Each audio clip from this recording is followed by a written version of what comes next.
अगस्त 2023 को हम निगरां हुकूमत के सपुर्द कर देंगे। कोई जमात जो है वो सीट एडजस्टमेंट की बात करती है, हमारा जो क्राइटेरिया है वो ये है, ये एडजस्टमेंट जो है वो बड़ी ही महदूद होगी। हम इलेक्शन अलायंस में नहीं जाएंगे।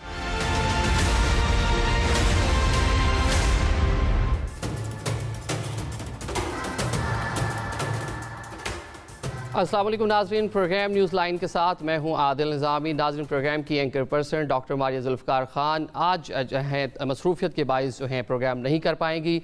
उनकी अदम मौजूदगी में प्रोग्राम करने की ज़िम्मेदारी आज मुझ पर है। नाज़रीन, वफाक में जो निगरान सेटअप है उसके लिए मुशावरत का अमल जो है शुरू हो चुका है। इस माह के आखिर तक नाम जो है सामने आ जाएंगे। दूसरी जानिब पंजाब और खैबर पख्तूनख्वा में पहले ही इंटरम सेटअप मौजूद है जिस पर PDM हुकूमत में शामिल जमातों को तहफ़्फ़ुज़ात हैं। दूसरी जानिब जो तवज्जो का मरकज़ है वो पंजाब बना हुआ है। तमाम सियासी जमातें पंजाब पर नज़रें लगाए हुए हैं। साबिक़ सदर आसिफ अली जरदारी भी लाहौर में मौजूद है और जहांगीर तरीन से उनकी मुलाकात मुतवक्के है। नून लीग की जानिब से पंजाब में किसी से भी सीट एडजस्टमेंट ना करने के ऐलान के बाद ये मुलाकात इंतहाई अहमियत इख्तियार कर चुकी है। आज के प्रोग्राम में हम इसी पर बात करेंगे। सबसे पहले अपने मेहमानों का तारुफ करवाऊँ। हमारे साथ स्टूडियोज़ में मौजूद हैं राजा खुर्रम परवेज़, पाकिस्तान पीपल्स पार्टी के रहनुमा हैं। हमारी दूसरी मेहमान हैं सायरा बानो, GDA से ताल्लुक़ है, वो हमारे साथ स्काइप पे मौजूद होंगी। सबसे पहले राजा साहब से हम गुफ्तगू का आगाज़ करते हैं। राजा साहब, ये बताइएगा कि निगरान सेटअप जो है वो तूल पकड़ता दिखाई दे रहा है बनने के बाद। जिस तरह हमने देखा कि पंजाब में भी तूल पकड़ा, KPK में भी सूरत हाल है जो 90 दिन थे उससे बढ़ गया। तो एक तो ये कब तक आपको लगता है कि मौजूदा हालात में तश्कील पा जाएगा, और तश्कील के बाद क्या ये निगरान सेटअप जो है ये तूल पकड़ सकता है? बिस्मिल्लाहिर्रहमानिर्रहीम। आदिल भाई, बहुत शुक्रिया आपने मधु की अपने शो में। देखें, जो पंजाब और KPK में आपने तूल के हवाले से बात की है उसका एक अलग बैकग्राउंड है, एक डिफरेंट तनाजुर है। लेकिन पाकिस्तान पीपल्स पार्टी का बड़ा वाज़ेह स्टैंड रहा है कि इलेक्शंस टाइम पे होने चाहिए और तमाम इलेक्शंस इकट्ठे होने चाहिए, कौमी और सूबे के। उस सिलसिले में आपकी अब जो डेट आ रही है, अगर तो आप ड्यू डेट पे जो 13 अगस्त बनती है गालिबन नेशनल असम्बली को डिज़ोल्व करते हैं तो फिर आपके पास 2 महीने का टाइम है, और अगर आप 2-3 दिन पहले कर देते हैं तो फिर 3 महीने का टाइम है। और हमारा ये मानना भी और हमारा ये यकीन भी है कि इलेक्शंस टाइम पे होने चाहिए। जो बात हो रही है सियासी अदब में इस्तेकाम की, मुआशी अदब में इस्तेकाम की, हमारी राय भी ये है कि एक फ़्रेश मैंडेट, एक फ़्रेश इलेक्शन जो है वो तमाम मसाइल का हल है। एक नई गवर्नमेंट आए जिसको भी इस मुल्क के अवाम हक़ हुक्मरानी देते हैं, वो आके पूरे मुमलिकत संभाले और मुल्क को इस गर्दाब से निकाले। पाकिस्तान मुस्लिम लीग नून के रहनुमा बिलाल कियानी साहब हमारे साथ हैं। बिलाल साहब, ये बताइएगा कि चंद रोज़ बाकी हैं आपकी हुकूमत जो है वो ख़त्म होने को, तो इसके बाद ये बताएं कि क्या सूरत हाल आपको बनती नज़र आ रही है, क्योंकि अभी से तहफ़्फ़ुज़ात है खैबर पख्तूनख्वा और पंजाब हुकूमत में जो PDM जमातें जो इत्तेहाद का हिस्सा हैं।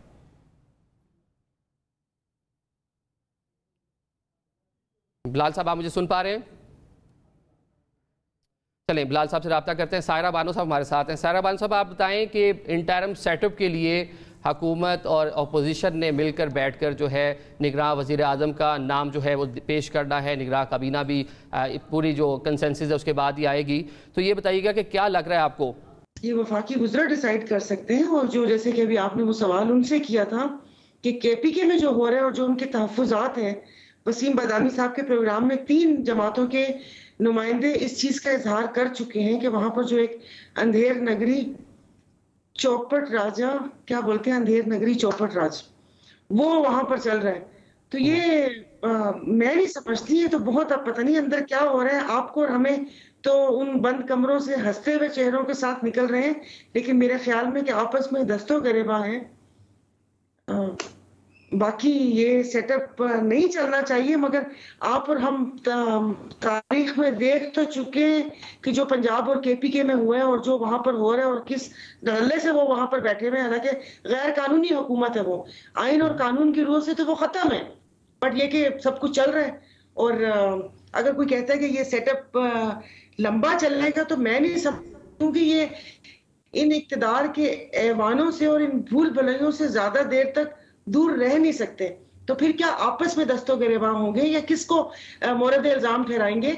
और जैसे कि अभी इन्होंने कहा कि एक नया फ्रेश सेटअप आएगा और ये सारा मुल्की मईशत और ये सारा वो संभालेगा। मैं कह रही हूँ फ्रेश सेटअप कैसे आएगा? ये तो जो चेहरे हम देख रहे हैं, जो ये 13 जमातों के इत्तेहाद है, यही होगा। मैं बार बार यही नुमाइंदों से पूछना चाह रही हूँ कि क्या आप लोग एक दूसरे के खिलाफ, किसके खिलाफ है? क्योंकि वो आईपीपी का तो अभी फैसला नहीं हुआ ना कि उन्होंने किस पलड़े में जाकर बैठना।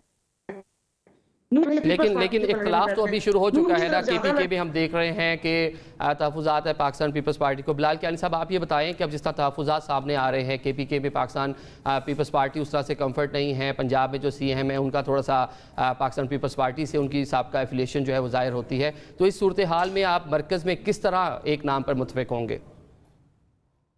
जी बिस्मिल्लाहिर्रहमानिर्रहीम। देखिए, ये बातें अभी कबल अज़ वक्त हैं।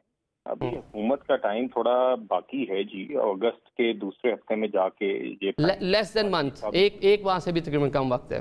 जी जी जी जी ठीक है। तो मैं वही कि आपको, अगर आप मुझे मुकम्मल करने दें तो मैं आपसे यही अर्ज कर रहा था कि अगस्त के दूसरे हफ्ते के अंदर वज़ीर आज़म शहबाज शरीफ साहब खुद ये बार बार जब भी मीडिया में उनकी तकरीर या खिताब आ रहे हैं तो वो इस बात का इजहार कर रहे हैं कि हुकूमत अपने वक्त पे घर चली जाएगी। और उससे पहले जो एक आइन में तरीक़ेकार है कि लीडर ऑफ द हाउस और लीडर ऑफ द ऑपोजिशन बैठेंगे, तो उस टाइम पे इस बात का तयन होगा। और यकीनन उसके अंदर जिस तरह हम दीगर पार्टीज जो हैं वो आपने देखा है पिछले 1.25 साल से जिस तरीके से इस मुल्क के चैलेंजेस को निमटने के लिए एक आइन के मुताबिक जो वोट ऑफ नो कॉन्फिडेंस हुआ, उसके नतीजे में जो एक तबाही का बायस रही उस हुकूमत को हटाया गया। और उस वक्त जिस तरीके से इन जमातों ने इत्तफाक से पहले वो वोट ऑफ नो कॉन्फिडेंस की मोशन लाए, उसके बाद भी हुकूमत जिस तरीके से 1.25 साल से आपस में मशावरत करके बड़े फैसले हुए हैं और इस तरीके से ही ये हमें इस बहरान से निकाला गया है, बिलखसूस जो मुआशी बहरान था, फिर सैलाब की आफत आई। तो देखिए, बड़े बड़े चैलेंजेस इसी एक मैच्योर डेमोक्रेटिक पार्टीज ने आपस में बैठ के एक मिनिमम एजेंडा सेट करके तय किए हैं। तो यकीनन जब वक्त आएगा तो आपको इसके ऊपर भी एक नतीजा नजर आएगा। और यकीनन एक केयर टेकर सेटअप आइन के मुताबिक होना चाहिए जी। और सब चाहेंगे कि अहल एक केयर टेकर सेटअप हो, जिसकी बुनियादी तौर पे मेरे नज़दीक 2 जिम्मेदारियां हैं। एक तो वक्त के ऊपर फ्री फेयर और ट्रांसपेरेंट इलेक्शंस फैसिलिटेट करवाना, इलेक्शंस करवाना तो इलेक्शन कमीशन की जिम्मेदारी है और इन्होंने उसको फैसिलिटेट कराना होगा। दूसरा, जो हुकूमत की रोजमर्रा की देखभाल होती है, वो नई पॉलिसी सेटिंग तो नहीं कर सकते, मगर एक बिजनेस को जिसे कहते हैं उसमें कोई खलल ना आए, बिजनेस ऑफ गवर्नमेंट का जो होता है उसमें एक वो अपना एक किरदार अदा करें। तो यकीनन जब वक्त आएगा तो आपको, मुझे यकीन है कि एक ये सारी मुशावरत के अमल के बाद एक नतीजा आपको नजर आएगा, जिसके बाद लीडर ऑफ द हाउस और लीडर ऑफ द ऑपोजिशन आपस में बैठ के आइन के मुताबिक एक केयर टेकर सेटअप का, एक केयर टेकर प्राइम मिनिस्टर का ऐलान करेंगे। अच्छा कियान साहब, ये बताएं कि हुकूमत जो है वो अपनी मुद्दत पूरी कर चुकी है, लेकिन अगर चंद रोज़ पहले भी असम्बली डिज़ोल्व की जाती है तो उसके बाद जो है 90 रोज़ में इंतखाब होगा, तो क्या इस पर कोई बातचीत मुकम्मल हो चुकी है? क्योंकि जो पार्लिमानी कमेटी बराए इंतखाबी इस्लाहात है उसमें भी मुख्तलिफ तजावीज़ जो हैं वो सामने आई थी। जी देखिए, मेरे इल्म में नहीं है कि इसके ऊपर कोई ऐसी हतमी बात है। देखिए, बात तो ये है कि इलेक्शंस का अक्टूबर में हो या नवंबर में हो, जिस तरह आप कह रहे हैं कि अगर हुकूमत चंद दिन कबल डिसॉल्व हो जाती है, मेरे इल्म में ऐसी कोई बात है नहीं। मगर बात यह है कि इलेक्शंस का अक्टूबर में हो या नवंबर में हो, हम सब यही चाहेंगे कि इलेक्शंस फ्री फेयर और ट्रांसपेरेंट हो। हम ये सब यही चाहेंगे कि उसके जो लवाजमात होते हैं इलेक्शंस पूरे करने के, इलेक्शंस को कंडक्ट करने के, वो पूरे हों और एक नजर आए कि एक ट्रांसपेरेंट इलेक्शंस हैं जिसके नतीजे में एक आपको एक जो भी उसकी पॉलिटिकल आउटकम हो, मैं बतौर पाकिस्तान मुस्लिम लीग नून का कारकुन बिल्कुल एक्सपेक्ट भी कर रहा हूँ, उम्मीद भी कर रहा हूँ कि हमने जो किरदार अदा किया है पिछले 1.25 साल में बिलखसूस, और उस पिछले 3 दहाइयों में इस मुल्क में जब भी जो भी तरक्की हुई है और दहशतगर्दी का खात्मा हुआ है, लोड शेडिंग का खात्मा हुआ है, जब भी इकोनॉमिक प्रोग्रेस हुई है तो हमारी हुकूमत में ही हुई है। तो इसलिए मैं पुरुम्मीद हूँ कि इंशाल्लाह हमारी वोटर फिर से पाकिस्तान मुस्लिम लीग नून पर एतमाद करेगा। मगर बात करने का मकसद ये है कि इलेक्शंस को अक्टूबर में हो या नवंबर में हो, वो I think we will see as things stand. जिस तरह वज़ीर आज़म साहब ने कहा, हुकूमत अपने वक्त पर जाएगी। हुकूमत अपनी टर्म पूरी करके अगर जाती है तो आप जानते हैं कि वो अक्टूबर में इलेक्शंस बनते हैं, तो जब भी होंगे वो तो इलेक्शन कमीशन की जिम्मेदारी होनी है कि वो इलेक्शन स्केड्यूल अनाउंस करे और इंश्योर करें कि फ्री फेयर और ट्रांसपेरेंट इलेक्शंस हों। बाकी हम सियासी जमात हैं जी, बाकी भी आपके पास पैनल में सियासी जमातों के नुमाइंदे हैं। हमारी पार्टी की तरफ से आपने देखा कि राना सनाउल्लाह साहब जो हमारी जमात के सदर पंजाब हैं, उन्होंने पंजाब के हवाले से खास तौर पे एक प्रेस कॉन्फ्रेंस भी 1-2 दिन पहले की। तो जमातों ने अपना एक इंटरनल सिलसिला शुरू कर लिया है जो हर दफा इलेक्शन से पहले होता है, और हमें तो जी जो भी इलेक्शन कमीशन की तरफ से स्केड्यूल मिलेगा, हम उस मुताबिक अपना इलेक्शन की तैयारी और इलेक्शन लड़ने का सिलसिला जारी रखेंगे जी। अच्छा खुरम साहब, आपके सामने है सूरत हाल कि अगर मरकज़ में और सूबों में इलेक्शन एक साथ हो रहा है, तो अगर नेशनल असम्बली डिज़ोल्व होती है तो सिंध का आपके साथ कोई बात हुई है? हुकूमत की जानिब से कोई बात की गई है वफाकी हुकूमत की जानिब से इस लिहाज से कि सिंध असम्बली भी डिज़ोल्व करना पड़ेगी ताकि एक साथ इलेक्शन हो सके, वहाँ भी एक साथ इंटरम सेटअप पर ज़रूर बात होगी और अल्टीमेटली आप देखेंगे कि इलेक्शन साथ ही होंगे। जो इलेक्शन साथ ना करने की बात थी, जो PTI ने पहले असम्बलियाँ डिज़ोल्व की, वो एक शख्स की ख्वाहिश थी, एक शख्स की अना थी। और मैं ये चीज़ इसलिए कहना चाह रहा हूँ, एज अ पोलिटिकल वर्कर मैं बात कर रहा हूँ कि अगर इलेक्शन फ़र्ज़ करें सूबे में पहले हो जाते, पंजाब और KPK में, वहाँ पे गवर्नमेंट फॉर्म हो जाती, फिर जब मरकज़ का इलेक्शन आना था तो किसी ने उस इलेक्शन को नहीं मानना था। इसी तरह अगर आप मरकज़ का पहले करा लें या सूबे का पहले करा लें तो उसके बाद जो इलेक्शन होता है उसको किसी ने मानना नहीं था। तरीक़ाकार यही है जिसमें शफाफियत भी हो, साफ शफाफ भी हो और एक टाइम पे हो, तो ताकि सब उसको तस्लीम करें। और मैं आई होप के इलेक्शंस 2018 की तरह ना हो, RTS ना बैठ जाए। जिस तरह मेरा पर्सनल एक्सपीरियंस है कि मेरे हल्के में आज तक मेरे पास फॉर्म 45 नहीं है। मैं सूबाई असेंबली का इलेक्शन लड़ा और मैं 2000 वोट से मुझे हराया गया और 3 दिन तक हमें रिजल्ट नहीं दिया गया। तो ये सब वो चीज़ें हैं जो अब कायदीन को बैठना है, सियासी जमातों की लीडरशिप को बैठना है और हमने इन फ्लॉज को भी दूर करना है ताकि जब एक दफ़ा इलेक्शन हो तो कोई उसकी शफाफियत पे उंगली ना उठा सके। अच्छा कियांग साहब, मौलाना जो हैं वो अभी तक थोड़े खफा दिखाई दे रहे हैं। आज उन्होंने इलेक्शन के हवाले से अपनी जो जमात है उसका इजलास भी बुला रखा है, तो उन्हें मना लिया है, मुलाकात भी होनी थी क्योंकि दुबई जाना था उन्होंने साबिक वज़ीर-ए-आज़म नवाज शरीफ से मिलने के लिए। जी देखिए जी, मेरे इल्म में तो वही एक मुलाकात है जो जल्द दिन कबल आपने देखा भी था, वज़ीर-ए-आज़म साहब से मौलाना फजल रहमान साहब की मुलाकात हुई थी। और देखिए ये मुलाकातें जो हैं ये इत्तेहादियों के दरमियान ये एक नॉर्मल सिलसिला है, ख्वाह वो पॉलिटिकल मामलात पे हो, ख्वाह वो हुकूमती मामलात पे हो, क्योंकि हम इत्तेहाद में हैं तो हमेशा जी कोशिश रहती है कि बहुत सारी चीज़ें, खास तौर पे जो गवर्नेंस रिलेटेड चीज़ें, उसमें सब जमातों का बायन हो और एक इत्तेफाक हो, उससे यकीनन स्मूथ होते हैं मामला। इसी तरह मुझे यकीन है कि जो इलेक्शंस के मुतालिक भी मामलात हैं, खास तौर पे जो इलेक्शंस के प्रोसीजर या लाए अमल के ऊपर खास तौर पे इंतखाबी इस्लाहात की जो बात हो रही है, तो उसके ऊपर भी आई एम श्योर हुकूमत की यही कोशिश होगी और हमारी यही कोशिश होगी कि हम लोग उसके अंदर इंश्योर करें कि जितना कंसेंसस हो सके वो बेहतर होगा। क्योंकि जब इलेक्शंस एक्ट भी 2017 का बना था तो उससे पहले भी 100 से ज्यादा मीटिंग्स थी। उस टाइम पे जो ऑपोजिशन जमात थी जो उस टाइम पे धरने कर रही थी, उनको धरनों के बावजूद भी हमने अमल में शामिल रखा था, इलेक्शन कमीशन की बाकायदा इनपुट ली थी। तो इसी तरह इस दफा भी आप देखेंगे। बाकी देखिए आगे इलेक्शंस हैं, इलेक्शंस करीब हैं, सब जमातों ने अपने इलेक्शन लड़ने हैं और वो तो जी सब अपना करेंगे। तो बाकी कोशिश रहेगी जी, जिन बातों पे कंसेंसस से आसानी होती है, बेहतरी आती है, ख्वाह वो पॉलिटिकल हो या गवर्नेंस हो, उसके ऊपर बाकायदा कोशिश रहेगी।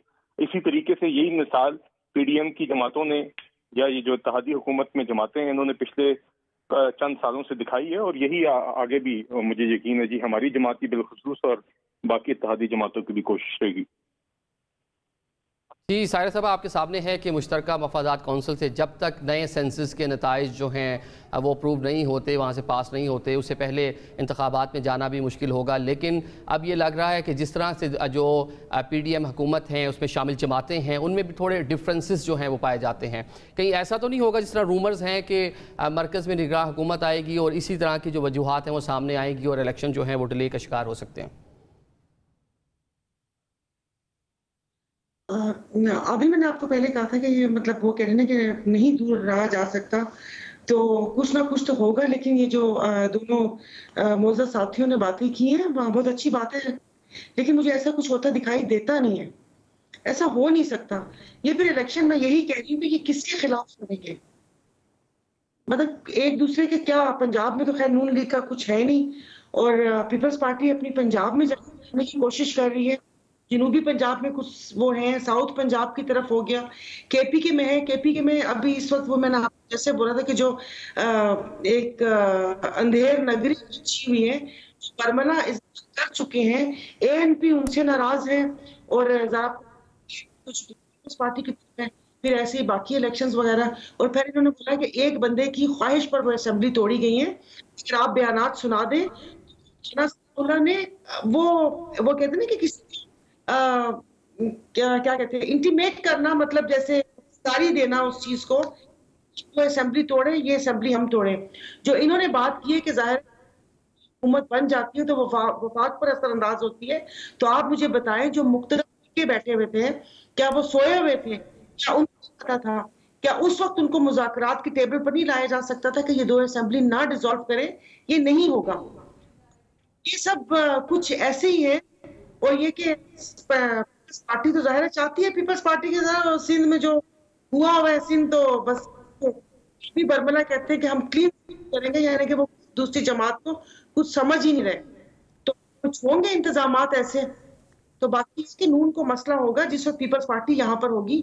और आपने पंजाब गवर्नमेंट का पीपल्स पार्टी के झंडे शाम में लगे थे रात को 10 बजे, कि वो बच्चे हैं उनके, मगर फिर मारेंगे। तो ये अब आगे क्या होता है क्या नहीं होता, वो हर बंदा ये समझता है कि शायद अभी जैसे आपने बोला पार्टी ने कि हम गर्म हवाओं में थे, तो अब ठंडी हवाएं चलना शुरू हो गई हैं। ना सिर्फ तो वैसे भी ठंडा गर्म सेहत के लिए अच्छा नहीं होता, और आखिरी लम्हे तक कुछ नहीं पता कि क्या हो सकता है, लेकिन ऐसा नहीं होगा। लेट्स सी, आप देखेंगे आगे क्या होता है। चलिए क्यानी साहब, ये आप बता दें कि मरदमशुमारी जो है वो बाइंडिंग है आपके सामने, कि नई मरदमशुमारी के बाद नई जो है वो हल्का बंदियाँ कराना पड़ेंगी।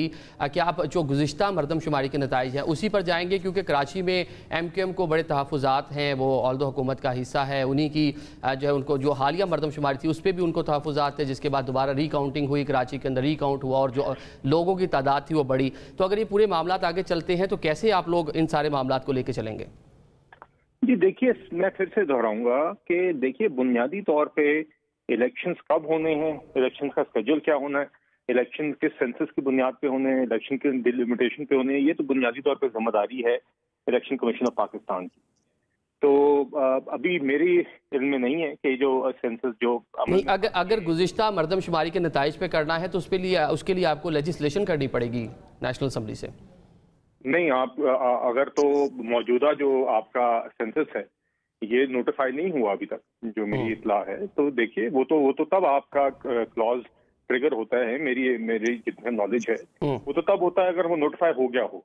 अगर तो वो नोटिफाई या भी फाइनलाइज नहीं हुआ तो वो फिर आपको किस चीज की, अभी तो मौजूदा इन जो फोर्स है या इन फील्ड है वो तो आपका पिछला सेंसस है, और उसके बाद 2018 की डिलिमिटेशन है, और उसके बाद उस हल्का बंदी में भी कुछ मजीद, जब ये 2017 वाला सेंसस, जब वो प्रोविजनल सेंसस की बुनियाद पे मेरी इत्तला के मुताबिक इलेक्शन हुआ था 18 में, उसके बाद जब वो 2017 का सेंसस फाइनलाइज हुआ है तो उसकी भी हल्का बंदियों में कुछ फर्क आए हैं, नंबर भी आगे पीछे हुए हैं।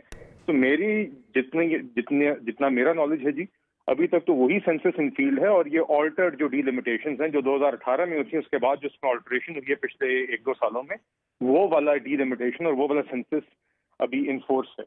वो तो फिर जो आप बात कर रहे हैं वो तो बहस ही तब आती है अगर तो या वो मामला ही अंडर कंसिडरेशन तब आता है जब वो सेंसस फाइनलाइज हो जाता है, फाइनलाइज होने के बाद नोटिफाई हो जाता है, तब वो आपका वो लीगल क्वेश्चन मेरे नजदीक अराइज होता है। एहसन इकबाल साहब का आज से कुछ माह पहले तक यही मौक़िफ़ था कि जो डिजिटल मरदमशुमारी हो रही है उसके बाद दोबारा डीलिमिटेशन होगी और फिर इंतखाब होगा, लेकिन अब आप एक नए स्टैंस के साथ आगे बढ़ रहे हैं और आप चाह रहे हैं कि एज सून एज इलेक्शन हो जाए।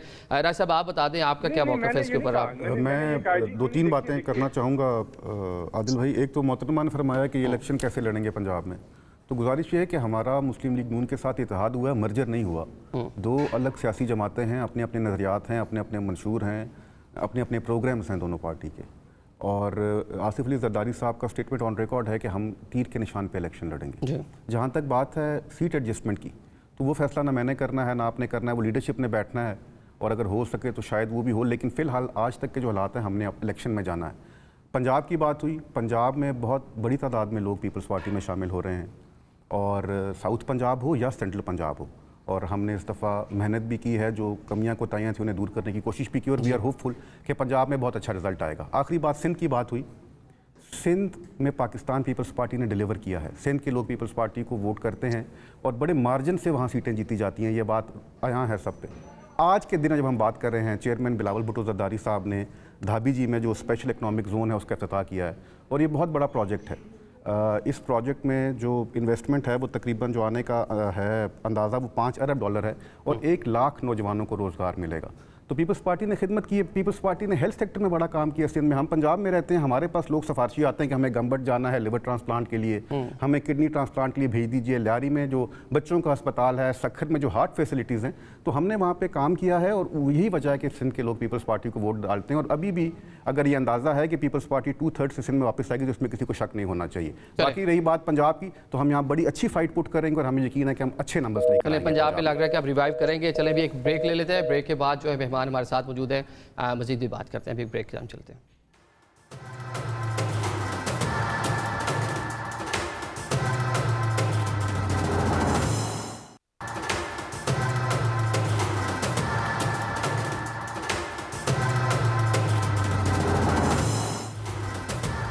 वेलकम बैक नाज़रीन।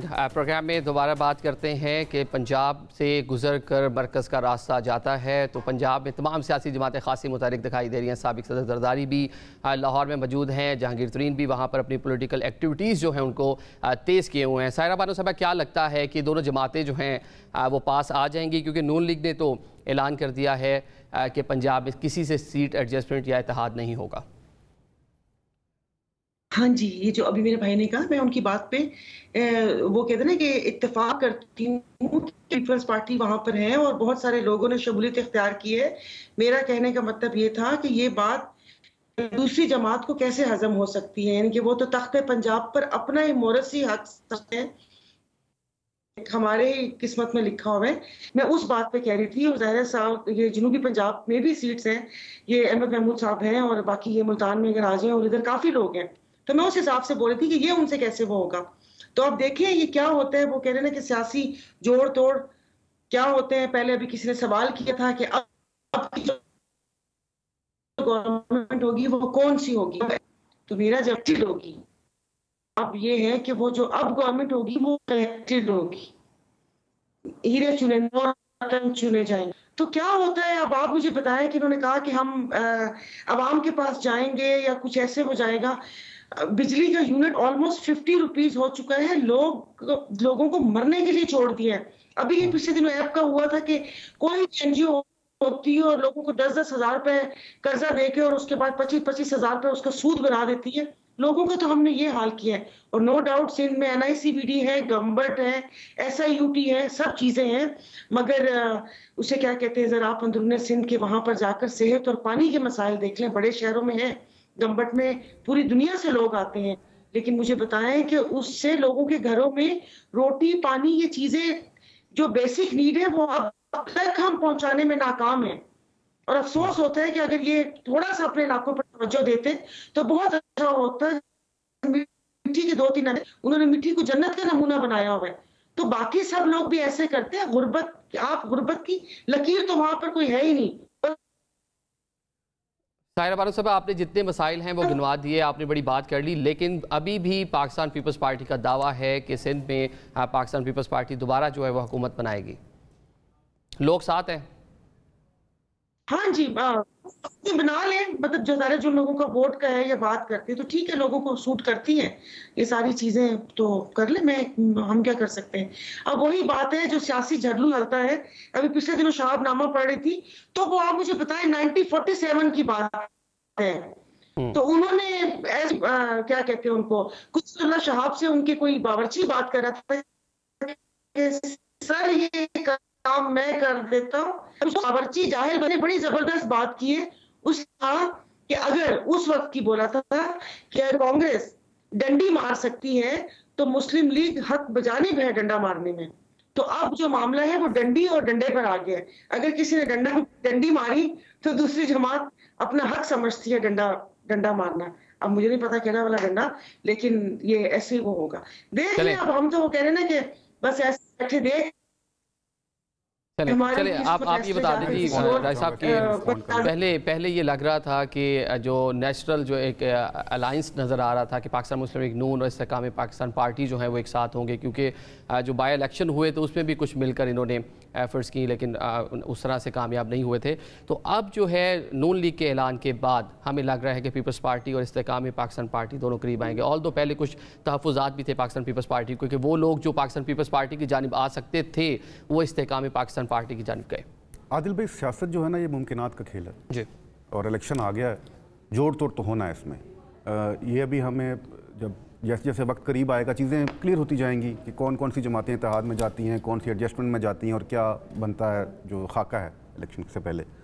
यहाँ बात की गई महंगाई के हवाले से, मैं ये तस्लीम करता हूँ कि मोहतरमा ने ठीक कहा, महंगाई एक बहुत बड़ा इशू है इस वक्त पाकिस्तान के अवाम का। लेकिन हमें ये भी देखना होगा कि इस महंगाई की बुनियाद जो रखी गई तब्दीली के नाम पे और जो तबाही फैलाई गई इस मुल्क में, और वही बुनियाद थी जो रख के गए हैं, आज तक हम कोशिश कर रहे हैं।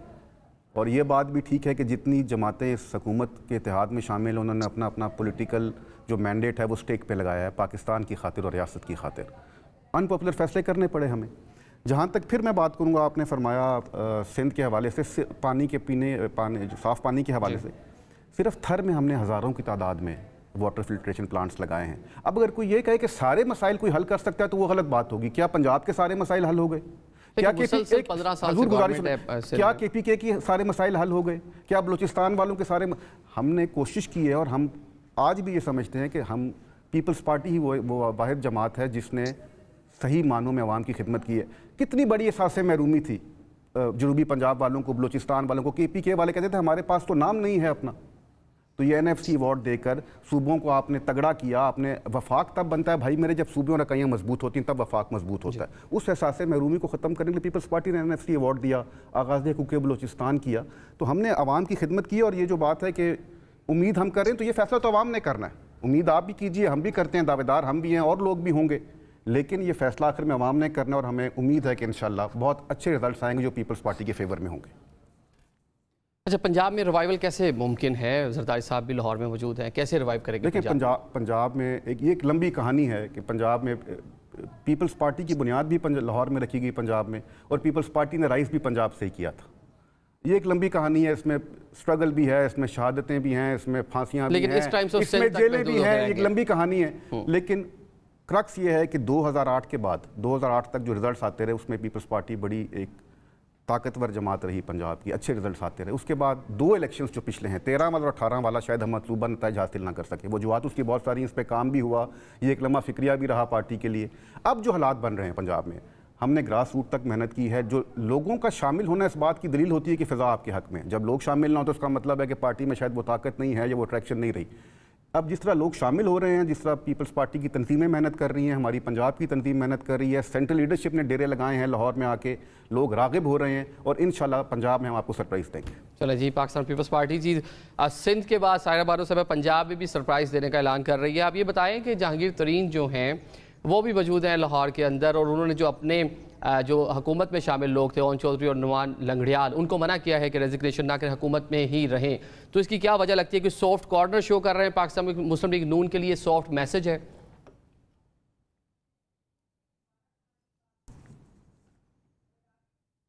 सायरा बानो साहब, आप सुन पा रही हैं?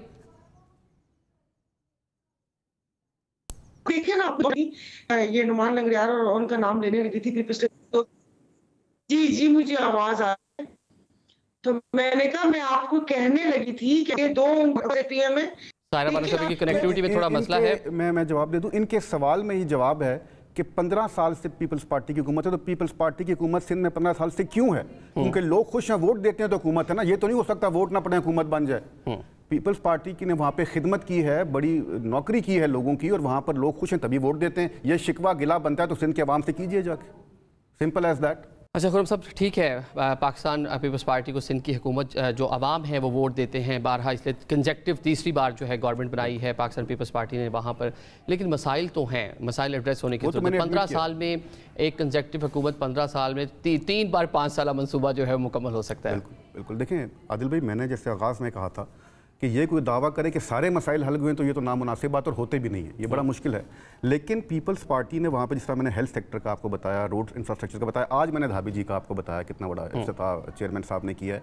तो ये सारे वो कदम हैं जो आप बेहतरी की तरफ जा रहे हैं, और फैसला आवाम ने करना है पर्ची के ज़रिए जब इलेक्शन होगा। और अगर 3 दफ़ा कंसेक्टिव हुकूमत आई है तो इसकी वजूहात और बुनियाद खिदमत ही है और कोई नहीं। तो आपने लोगों के ग्रीवेंसेस को हल किया है, उनकी खिदमत की है, तो रिवॉर्ड करते हैं आपको वोट डाल के। और पीपल्स पार्टी, जैसे मैंने पहले कहा, सिंध प्लस पूरे पाकिस्तान में कुछ दफ़ा एक बड़ी अच्छे रिजल्ट देगी इंशाल्लाह। चलें, राजा खुरम साहब और सायरा बानो साहब हमारे साथ हैं। अभी हम एक ब्रेक लेते हैं, ब्रेक के बाद इन मेहमानों से मज़ीद भी बात करते हैं।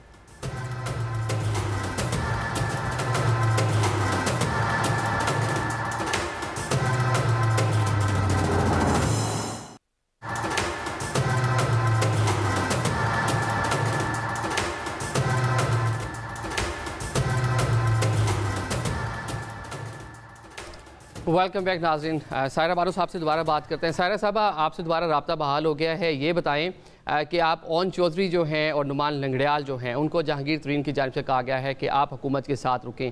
ये कोई जो सॉफ्ट मैसेज है वो भेजा है पाकिस्तान मुस्लिम लीग नून को?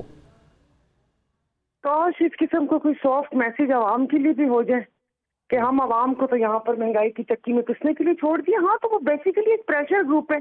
अब वो देखा जाएगा अब वो कितनी सीट्स लेते हैं, 8 लेते हैं, 10 लेते हैं, अब वो इल्हाक किनके साथ करते हैं। उधर से इन लोगों का यहाँ पर तो सियासत में समझ ही नहीं आती कि वो कहते हैं ना कि वो किससे अपनी मोहब्बत का सिला पाओगे, कि वो इसराइल नाल भी दोस्ती तो उधर भी दोस्ती। हजरत इसराइल की बात कर रही है, वो दूसरे इसराइल की बात नहीं कर रही। शेर है ये एक। तो समझ नहीं आ रही कि अब वो किस तराजू में जाकर बैठेंगे, किसके उसमें, जिसके नंबर गेम कम होगी। अब इन्होंने अपने अपने वज़ीर आज़म का कह दिया कि हमारे वोट होंगे तो हमारा वजीर बनेगा हमारे। तो आपको ये समझ आती है कि ये पार्टियां जो एक दूसरे की जानी और अजली दुश्मन, ये आराम से किसी उसको मान लेंगी। और देखिए, नंबर गेम तो मैटर करती ही नहीं है, नंबर तो मैटर करते ही नहीं है। आपने नेशनल असेंबली में देखा, आपने गिलगित बल्तिस्तान में देखा, आपने कश्मीर में देखा, आपने कराची मेयर देखा, नंबर शंबर वही तो बोला ना कि उन नंबर में अगर कोई डंडी मारे। लेकिन हमने वो सेनेट में भी देखा, जब यूसुफ रजा गिलानी का चेयरमैन सेनेट के लिए इलेक्शन था, वो भी अपने सारी चीजें देखी। हाँ जी, उनको भी ऐड कर ले। तो जो 14 लोग गायब हुए, आप बिल्कुल सही कह रहे हैं। और फिर जो हमारे नेशनल असेंबली में 16 वोट जाया हुए, वो भी नहीं पता चला। मैं सब पार्टी की बात कर रही हूँ, नून या पीपी के पीछे नहीं पड़ी हुई। जितनी सियासी बड़ी जमातें, इसमें मैं पीटीआई की भी बात कर रही हूँ कि जो वहां पर हुआ था और वो बने थे, और फिर हफीज शेख और वो बना हुआ था 16 लोग, और हमें पता ही नहीं चला कि वो 16 लोग कौन जिन्होंने अपने वोट खराब किए और वो हुआ। ये सारा कुछ चलता रहता है। लेकिन देखिए, मसला ये कि इसमें आवाम क्या, और बाकी ये कि सिंध में डिलीवर किया है। मेरे भाई को बोल रहे हैं सिंध में तो ढेर के ऊपर डिलीवरियां हो रही हैं, डिलीवरियां भी सही नहीं हो रही, डिलीवर क्या किया है। तो बस अब वो आप आके सिंध का हाल देख लें, मुझसे क्या पूछे, आए आप आके चक्कर लगाए, मैं आपको दिखाती हूँ। और सैलाब में हामिद मीर साहब ने बहुत प्रोग्राम किया है कश्तियों में जाके, जो यहाँ पर लोगों की हालत है, और लोगों को हमने बेनजीर इनकम सपोर्ट प्रोग्राम के तहत उनको भिखारी बनाया हुआ कि वो खवातीन बजाय कि इतनी सांगड़ की हुनरमंद खवातीन के बजाय अपने हुनर को उजागर करें, हमने उनको लाइन पर लगा दिया कि आजा बीबी तो 3 महीने बाद लड़ मर, 2700 रुपए दो, तो कमीशन दो और 2000 रुपये लेके जेब में जाओ, जिससे तुम्हारा मियाँ नशा करेगा और लोगों के घरों में जाके काम करो। किया 4-5 चीजों पे हम नहीं पीट सकते। पता नहीं हम कौन सी कौम है जो हम अपने माजी को वो करते हैं। अल्लाह पाक, मैं कहती हूँ करबट जन्नत नसीब करे गिरफ्तार भुट्टो शहीद को, मोहतरमा बेनजीर वो एक मशले राह है, हम खवातीन की वो आइडियल है, उनको शहादत नसीब हुई। मगर आप मुझे बताएं कि अपने क्रेडिट पे ये कुछ दूसरी चीजें तो बता दें। उन्होंने तो रकम कर दी, तारीख रहती दुनिया तक उनका नाम होगा। शहीद है वो, शहीद कभी पढ़ता नहीं है। लेकिन ये भी तो अपना बताएं, कब तक वो माजी की दास्तानें लोगों को सुनाते रहेंगे। तो बाकी ये काम भी कर दें। और बाकी आपने एमक्यूएम का बोला, एमक्यूएम तो इनकी बी टीम है, और अभी जो मर्दमशुमारी पर इतना पैसा लगा, अब अयाज सादिक साहब का बयान है कि पिछली मर्दमशुमारी पे इलेक्शन होंगे, तो फिर ये पैसा लगाने की कौन सी जरूरत थी। और इतना पावरफुल कर दिया हमने इसको, इलेक्शन कमीशन को, एक ब्यूरोक्रेट को, और वो 22 किस्म के बंदे हैं, और ये इलेक्शन की तारीफ करेंगे। ये कैसे होंगे? मौलाना तो अपना हिस्सा लिए बगैर नहीं जाएंगे, ये उनको सदर बनाने के वो नहीं है, सदर की किसी कोई और ख्वाहिशमंद है। तो ये सब होगा कैसे? वो मुकदमात भी तो इन्होंने एक दूसरे के वो बनाए हैं। अब मुझे नहीं पता क्या होगा। मैंने आपको बोला कि अब जो भी गवर्नमेंट बनेगी ये कलेक्टेड गवर्नमेंट बनेगी। और रही संभालने की बात, तो आपने पहले कहा था कि इन्होंने मॉरिशस को संभाला दिया है। मॉरिशस को संभाला तो चीफ ऑफ आर्मी साहब है। IMF से भी बात उन्होंने की, चीन से कर्जा वो लेकर आए, सऊदी अरब से कर्जा वो लेकर आए, अमेरिका से वो बात कर रहे हैं। तो ये लोग क्या चुराने की काबीना बनाकर दुनिया जहान के ऐसे PM भर के क्या अयाशियां करने के लिए बैठे हुए? इन्होंने किया क्या है आप मुझे बताएं ना। आपके मुझे फैसले किए, देखें जब आपकी जान फंसी हुई होगी ना, आपका पाँव किसी कुड़क्की में आ गया होगा, तो अपना पाँव कटवा देंगे और आप कहेंगे चल मैं तो बच जाऊंगी, पैर भी खैर है। तो इन्होंने सबसे पहले आके नैब के पंजे काटे, EVM खत्म की, ओवरसीज खत्म किया, वो उसमें लेकर आगे चीफ जस्टिस वाले ये अदालतों की इन्होंने वो कर दिए। और फिर पता नहीं कौन सी मोहब्बत आई कि 2 लाख रुपए तनख्वाह भी बढ़ा दी कि गरीब। आप ठीक कह रही हैं, पहले नैब बिल लेकर आए, फिर दोबारा से नैब बिल में ही तरामीम कर दी, जो रिमांड के डेज थे वो दोबारा पहले कम किए, फिर बढ़ा दिए हुकूमत ने 4 माह के अंदर।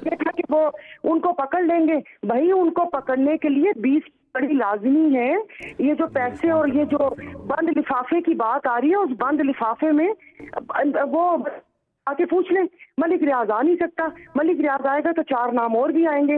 इसलिए आप और हम ये बस सिर्फ घूमते रहे एक अदालत से दूसरे, वो बस वो कहते ना कि वो क्या एक बचपन में कहानी भी पढ़ते होते थे, ये औरत का इंतकाम तस्वीर लगी हुई होती थी, खून बह रहा होता था, क्लाशनकोफ पकड़ी हुई होती थी, तो वो बस वही है कि लेवल। लेकिन स्टोरी के अंदर कुछ नहीं होता था, टाइटल होता था। खुर्रम साहब आप बता दें कि दोबारा 90 की दहाई की सियासत की तरफ जाएंगे, क्योंकि इलेक्शन अब पंजाब में, सिंध में, KPK में आपने जो PDM जमातें हैं एक दूसरे के खिलाफ ही लड़ना है। KPK में मौलाना मद्दे मुकाबिल होंगे आप लोगों के, पंजाब में जो है पाकिस्तान मुस्लिम लीग नून होगी।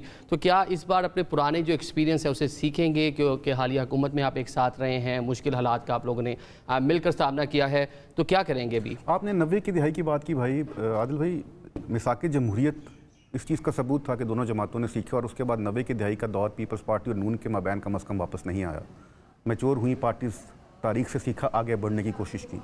अभी भी जो इलेक्शंस हैं इसमें कोई अभाव नहीं, हमने अपने अपने निशानात पे अपने लेकिन मिसाक जमहूरियत के बाद भी मियाँ साहब काला कोट पहन कर आपके गवर्नमेंट के खिलाफ सुप्रीम कोर्ट चले गए इवेंट्स हुए हैं, लेकिन बाय एंड लार्ज आप देखेंगे एक जनरल ट्रेंड था कि वो वाला दौर वापस नहीं आया। मोहतरमा ने बात की बेनज़ीर इनकम सपोर्ट प्रोग्राम के हवाले से। इस प्रोग्राम की बुनियाद पीपल्स पार्टी ने 2008 में रखी जब हमारी गवर्नमेंट बनी, और ये वो प्रोग्राम है जिसको आलमी सतह पे सराहा गया, इंटरनेशनल लेवल पे इस प्रोग्राम की तारीफ हुई, और इसकी कामयाबी और ये कितना ज़रूरी प्रोग्राम है इसका सबूत ये है कि उसके बाद हम हुकूमत में तो नहीं आए, लेकिन जितनी हुकूमतें हैं उन्होंने इसको जारी रखा। ये इतनी बड़ी खिदमत है गरीब लोगों की जो बिल्कुल गुरबत की सतह से नीचे ज़िंदगी गुजार रहे हैं, उनके लिए बहुत मायने रखता है ये प्रोग्राम। जहाँ तक मोहतरमा ने बाकी मसाइल के बात की, मैं इसका बहुत जवाब दे चुका, लेकिन आखिरी बात सिर्फ ये करूँगा कि इलेक्शन आ गया, मैदान खुला, जोर लगाएं। आप सिंध में जाएं अवाम के पास, अगर सिंध के अवाम आपको वोट देते हैं, आप हुकूमत बनाओ और मसाइल हल करें। सिर्फ तनकीद करने से कुछ नहीं होगा, हमें अच्छाई को देखना है, और जिसने डिलीवर किया उसको हमें मानना होगा कि जिसने खिदमत की है उसको हमें मानना पड़ेगा। अगर अवाम मान रही है, अगर लोग वोट दे रहे हैं पीपल्स पार्टी को, तो ये सबूत है कि हम पॉपुलर हैं और लोग हमसे खुश हैं। बिल्कुल जी, इन एक्चुअल जो है वोट तो अवाम ने देना है। आप तीनों मेहमानों का प्रोग्राम में शिरकत के लिए शुक्रिया। प्रोग्राम से मुझे इजाज़त दें, अल्लाह हाफिज़।